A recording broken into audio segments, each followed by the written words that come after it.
mooy mentoram di Khalifa Ababacar Sall waaye nag xam nañu ni balaa décision boobu tam di bu génnee balaa ñu koy appliquer tam ki nga xam ne moom mooy ministre de la justice nekkoon ki nga xam ne moom moo doon layal voilà xanaa ñu xaar maître ko voilà ñu xaar nekk avocat Barthélémy Dias ginnaaw ba ñu rek daal di rejeté commencé nañ ko jël déjà c'est bon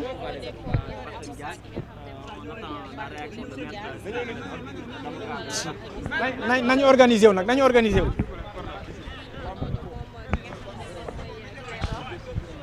léegi ñu yorul micro nañ jógee foofu wala ñu def 2 rangs rek ñu bàyyi leen suñu pare ñu bàyyi leen suñu pare rek ñu bàyyi leen ñu def ñaari camp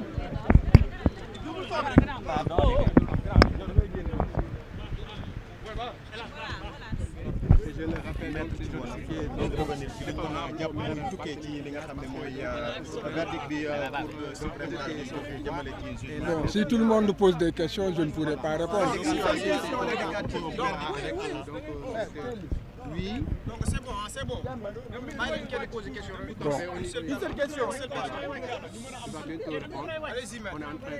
Bon, voilà, je vous en supplie, après il ne faudrait pas me prendre individuellement. Je vais faire une déclaration. Je vais faire une déclaration au nom du collectif. Bon. Donc ce matin, la Cour suprême a eu à entendre l'ensemble des partis ainsi que les représentants du ministère public avant de se retirer pour délibérer. Elle vient de reprendre l'audience et a lu sa décision qui est une décision de rejet sur 4 moyens que nous avions en fait soumis à son appréciation. Naturellement, la défense est très surprise. Elle respecte la décision, c'est clair, mais aussi nous avons encore une voie de recours qui est le rabat d'arrêt. La défense va réfléchir et voir si en fait il y a un moyen qui nous permet de le faire. Bon, ce que la population et la communauté internationale et nationale doivent comprendre, c'est que les droits de Barthélémy dans cette procédure n'ont pas été respectés. D'abord, le premier moyen, c'était nous plaindre de ce qu'une exception d'inconstitutionnalité avait été soulevée en cours d'instance à la Cour d'appel. Et la loi organique sur la Cour suprême, ainsi que la loi constitutionnelle sur le Conseil constitutionnel, font obligation aux juges, lorsqu'ils se heurtent à cette barrière, de ne pas continuer l'audience et de transmettre l'exception au Conseil constitutionnel qui apprécie. Parce que le moyen qui était fondé sur la violation de 169 du Code de procédure pénale, c'était un moyen de défense qui garantissait les droits de la défense parce qu'il violait le principe du contradictoire et violait aussi le principe de l'équilibre des armes entre la défense et l'accusation. Et pour que cela soit plus clair et simplement dit, lorsque le juge d'instruction doit clôturer son enquête, les avocats ont 3 jours pour faire des observations et essayer d'amener le juge à conclure à une requalification des faits ou bien à un non-lieu. Après les 3 jours, le dossier est transmis au procureur de la République, qui lui a 10 jours pour prendre ses réquisitions et les faire revenir. Il se trouve que l'article qui est incriminé ne permet pas aux avocats de prendre connaissance des réquisitions du ministère public pour en fait respecter le principe du contradictoire.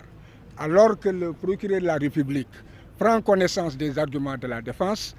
tient compte de cela dans la rédaction de son réquisitoire et les avocats n'ont pas le moyen, la loi n'organise pas la possibilité pour les avocats, n'est-ce pas, de quereller ce qu'il a dit.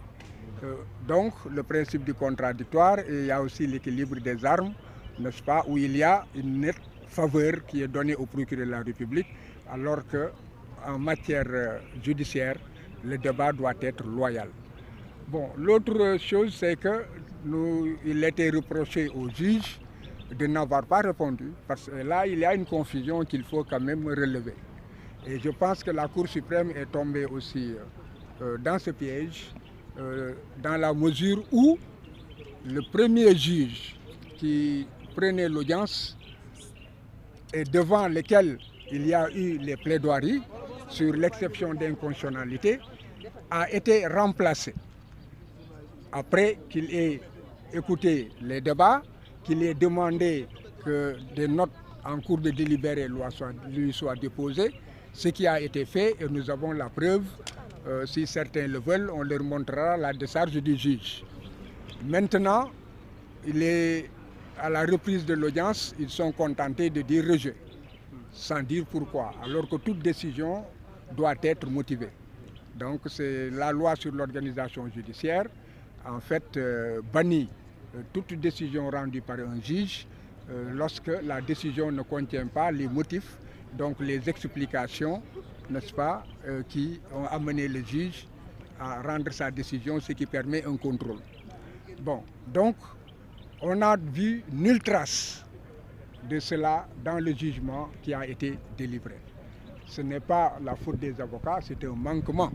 donc, du service de la justice, du service public de la justice. Par ailleurs, les greffiers devaient reprendre cela dans le plumitif et la Cour tout à l'heure a dit qu'elle ne trouve nulle trace dans le dossier déposé. La question qui se pose est que est-ce que la Cour se contente donc du dossier qui est déposé ou la Cour que les avocats déposent ou la Cour a l'obligation de vérification de l'ensemble du dossier qui lui est transmis depuis l'enquête préliminaire, l'instruction, la première instance, l'appel. Vous avez vu ce gros dossier qui était sur sa table. Donc une simple vérification sommaire peut-être aurait permis à la Cour donc, de retrouver ces traces. Est-ce qu'elle l'a fait, est-ce qu'elle ne l'a pas fait? Bon, on ne le saura jamais. En tout état de cause, les preuves sont là que ce recours a été fait et on ne peut pas se contenter de dire rejet sans motiver. Cela signifie qu'il n'a pas répondu aussi à la note qui lui était déposée. C'est le défaut de réponse à des conclusions. Et le clou, c'est que le juge, après avoir dit que les expertises, qui sont des éléments en fait scientifiques, ont relevé que les balles qu'on extrait des corps des victimes, blessés ou décédés, ne correspondaient pas, n'est-ce pas, aux balles qui devaient être, qui pourraient prévenir des armes saisies sur Jean-Paul Diaz. Alors, nous avons Barthélémy Diaz. Bon, donc, il est clair que lorsque un juge le dit, et en conclut en disant que cela ne milite pas à sa faveur et que par voie de conséquence il est coupable, nous avons vu que dans le même raisonnement, le juge a dit une chose et a tiré des conclusions en fait incompatibles. Voilà, donc et la Cour a décidé qu'il n'y avait pas de contradiction et que le juge, la décision qu'il a rendue était en fait une décision, en tout cas, qu'elle agrée. D'où le rejet donc, de tous les moyens. Bon, maintenant, comme je l'ai dit, c'est une décision qui est rendue. Une autre décision pourrait être rendue si nous recevons mandat de notre client Barthélémy Diaz de saisir encore la Cour suprême d'un rabat d'arrêt où ce sont les chambres réunies qui connaîtront de ce dossier. Voilà. Bon, ci tënk atte bu njëkk bi dañu nekk tribunal dafa daanoon Barthélémy Diaz ñaari atu kaso yoo xam ne que juróom-benn yi la waroon tëdd te fekkoon ne tëdd na ko ba pare ñaareel bi daan ko pour que